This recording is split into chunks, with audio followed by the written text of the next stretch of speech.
Sitting in the living room bathed in autumn sunlight, I was leafing through an old photo album.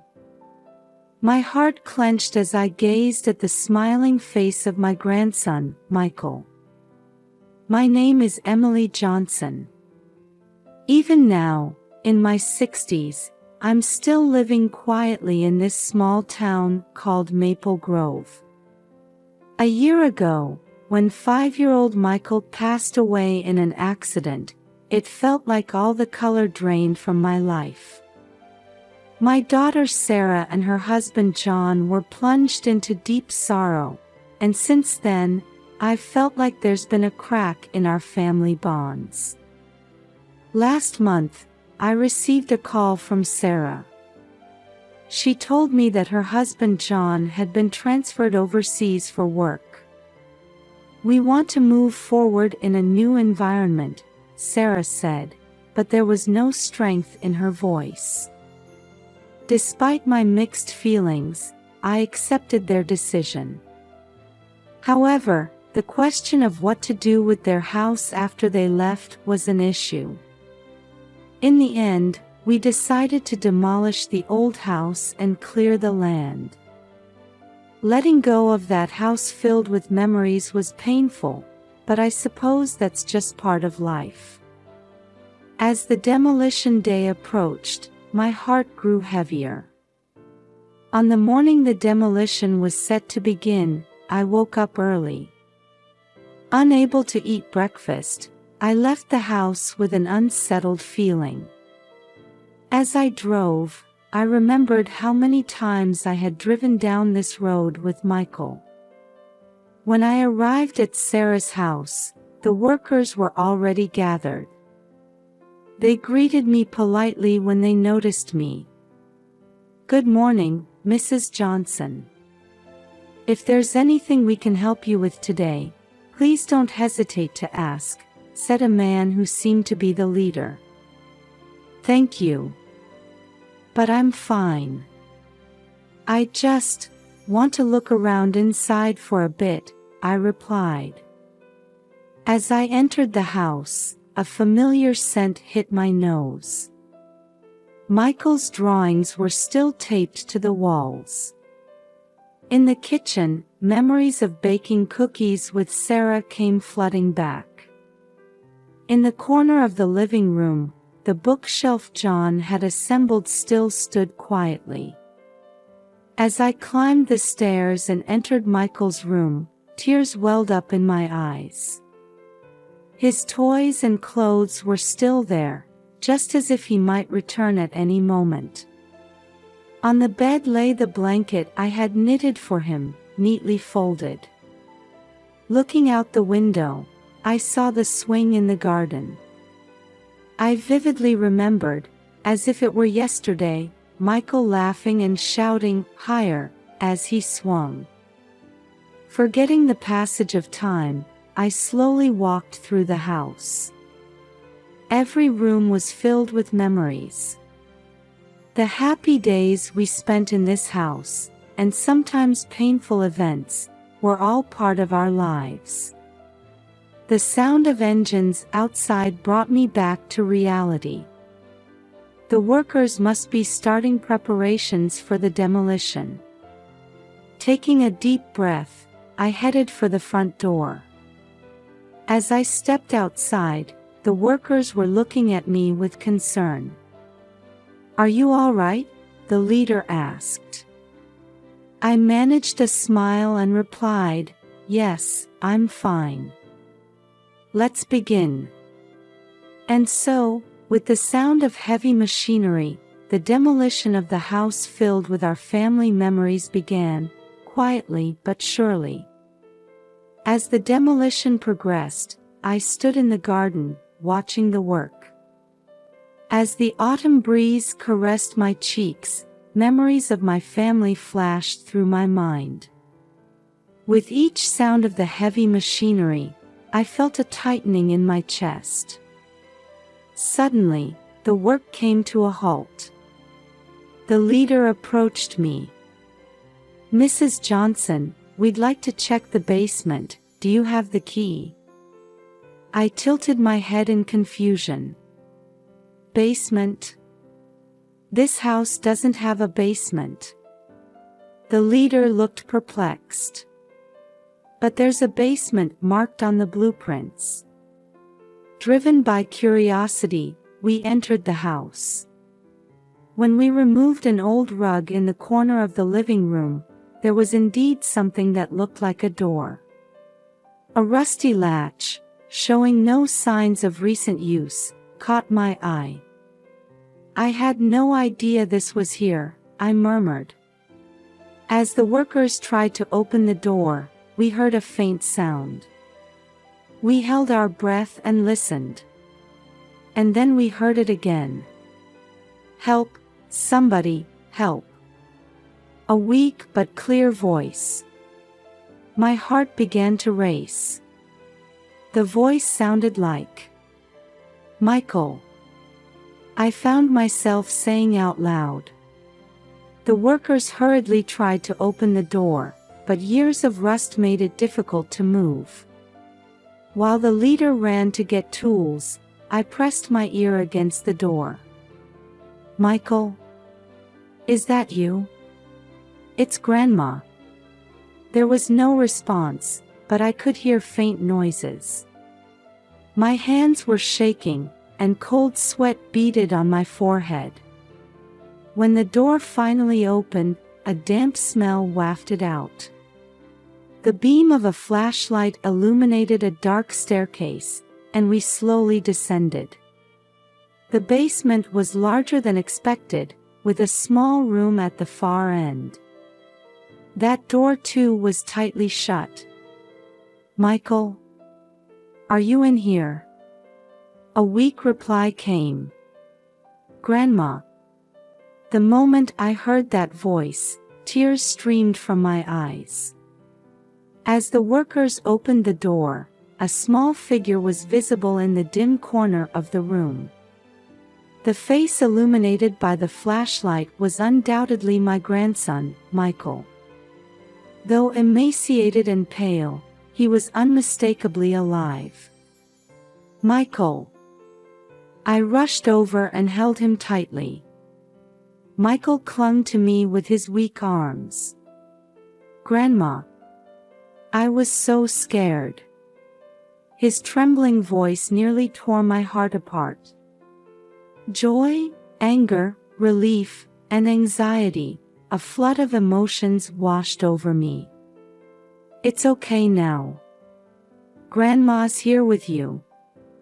As I cradled Michael, I steeled my resolve. To uncover the truth and protect Michael, that was the only thing I could do now. When I brought Michael above ground, the autumn sunlight illuminated his pale face.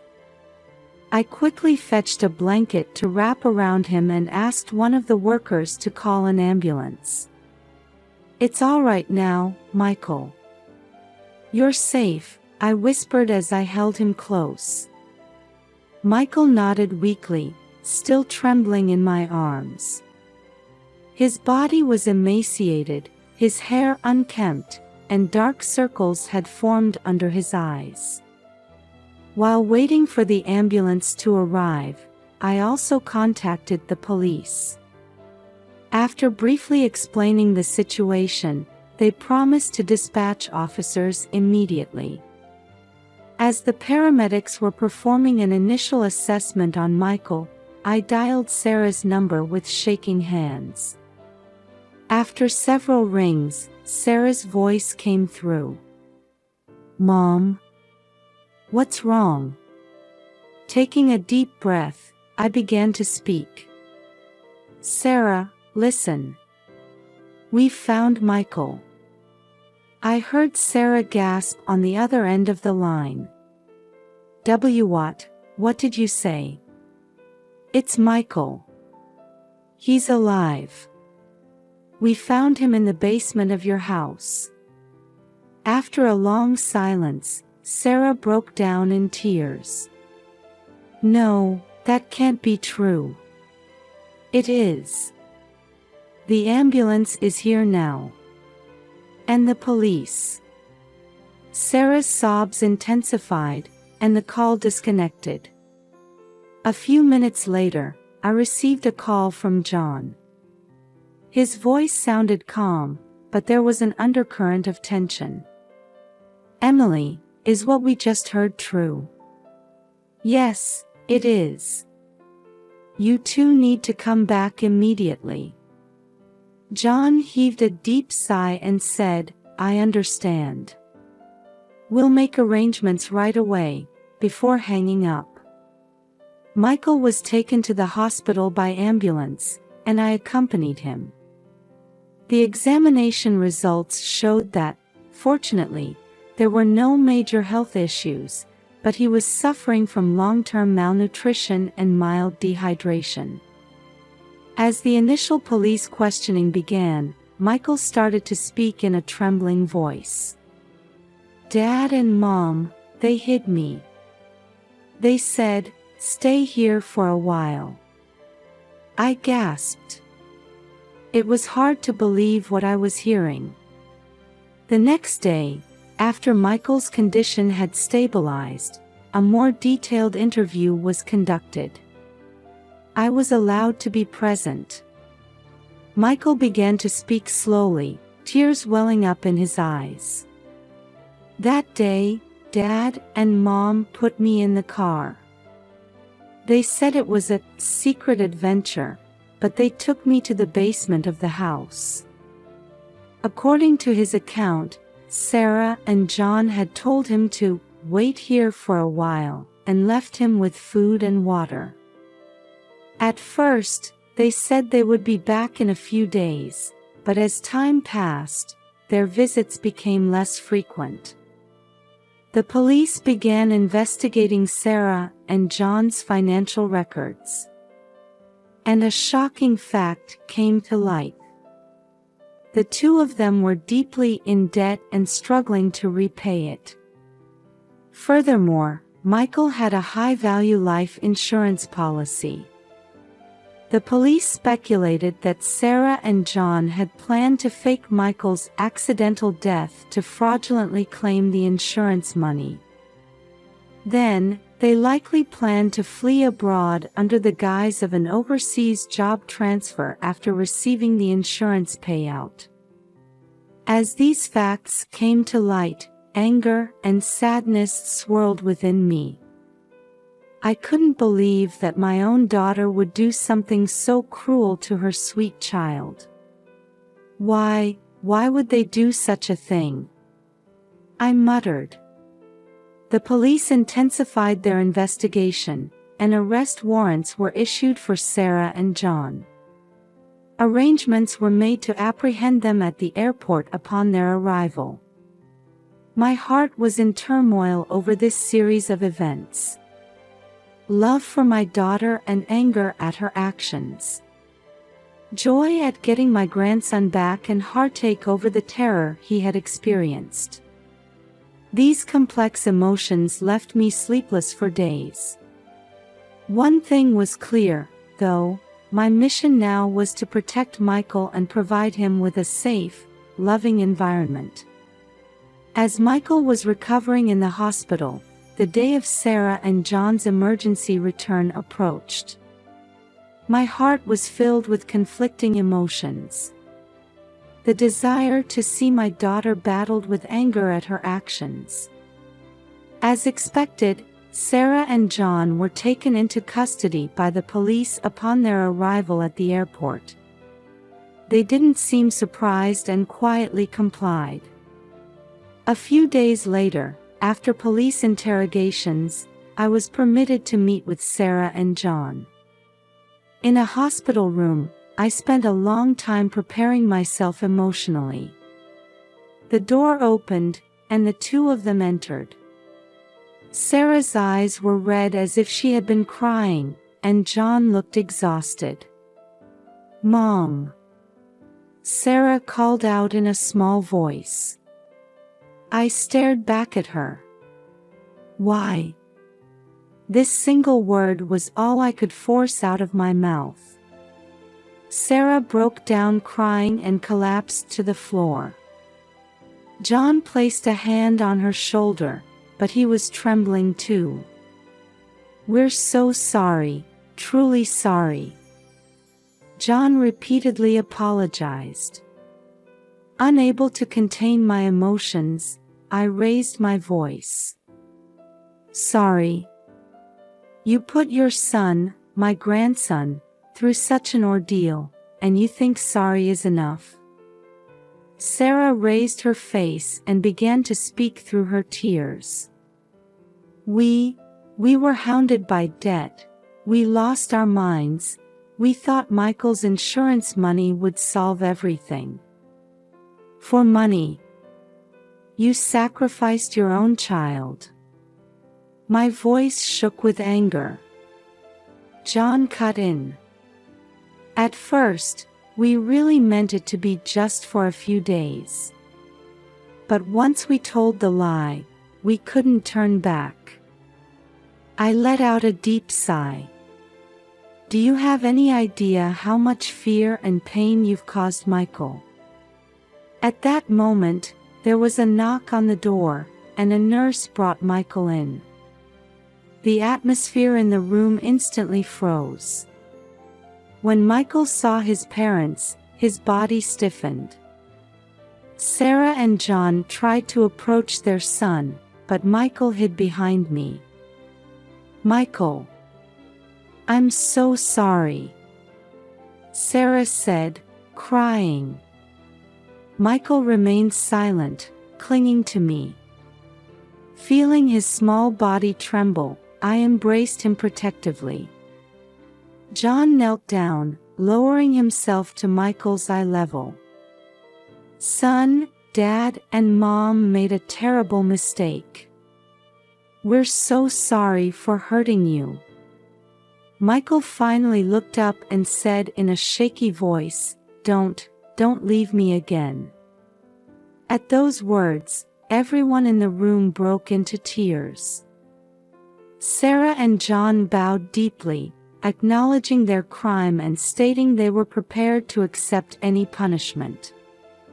At this moment, while the family bonds weren't completely repaired, it felt like a small step towards healing had been taken. Sarah and John's trial shocked the local community. They were charged with child abuse and insurance fraud, and ultimately received prison sentences. During the trial, the details of their plan were revealed. "We intended to rescue Michael before the house was demolished," Sarah testified tearfully on the stand. "But we had to leave the country earlier than planned to escape from debt collectors." John added, "We thought no one knew about the basement. We planned to come back before the demolition, but..." Their words left the courtroom silent. The foolishness of their plan and their sense of regret were painfully clear. After the sentencing, I applied for custody of Michael. The court quickly approved, and Michael was officially placed under my care. As our new life began, Michael slowly started to regain his smile. With the support of a psychotherapist, he's facing and trying to overcome his past trauma. One evening, while having a barbecue in the backyard with Michael, he suddenly hugged me. "Grandma, thank you," he whispered. I hugged him back tightly. "Michael, having you here makes Grandma so happy." At that moment, tears welled up in both our eyes.